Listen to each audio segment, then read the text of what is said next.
హుస్నాబాద్ పట్టణంలోని పలు వార్డులో బీఆర్ఎస్ కౌన్సిలర్ అభ్యర్థులకు మద్దతుగా మాజీ ఎమ్మెల్యే సతీష్ కుమార్ ఎన్నికల ప్రచారం నిర్వహించారు. మున్సిపల్ ఎన్నికల్లో బీఆర్ఎస్ పార్టీ అభ్యర్థులను గెలిపించాలని ఓటర్లను విజ్ఞప్తి చేశారు. హుస్నాబాద్ పట్టణంలో బీఆర్ఎస్ పార్టీ హయాంలో చేసిన అభివృద్ధి తప్ప 2 ఏళ్ల కాలంలో కాంగ్రెస్ ప్రభుత్వం చేసిన అభివృద్ధి ఏమీ లేదని ఓటర్లకు వివరించారు. పారదర్శకంగా హుస్నాబాద్ లోని పేద ప్రజలకు 260 డబుల్ బెడ్రూమ్ ఇండ్లు కట్టించామని, అసంపూర్తిగా ఉన్న పనులను ఇప్పుడున్న ప్రభుత్వం పూర్తి చేయడం లేదన్నారు.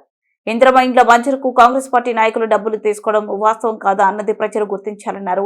బిల్లుల మంజూరులో జాప్యం చేసి ఉచితంగా ఇసుక ఇస్తామని చెబుతూ బిల్లులకే ఇసుక ఇస్తున్నారని ఆరోపించారు.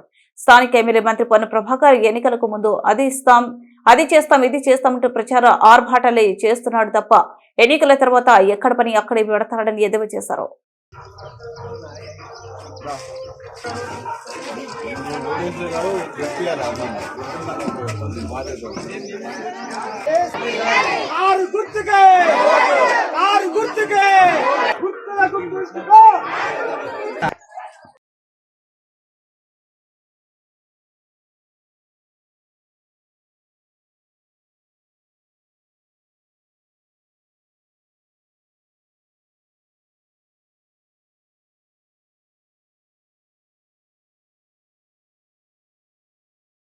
ఇక్కడ చేయడం కూడా జరిగింది. ఆ తర్వాత మీరందరూ కూడా నన్ను ఆశీర్వదించి 2 సార్లు గెలిపించారు. గెలిపించిన తర్వాత ఈ యొక్క కాలనీలో దరిదాపు 90% పనులు కంప్లీట్ చేసుకున్నాం. కాలువలు ఇవ్వడం కానీ, కరెంటు సమస్యలు కానీ, అదేవిధంగా రోడ్లు వేయడం కానీ, ఇవన్నీ కూడా మేమన్నీ కూడా కంప్లీట్ చేసుకున్నాం. ఇంకా శాంక్షన్ కూడా పట్టుకొచ్చినాం ఫర్దర్గా. ఆ పట్టుకొచ్చిన శాంక్షన్లు 2023లో కూడా మరి కాంగ్రెస్ ప్రభుత్వం వచ్చింది.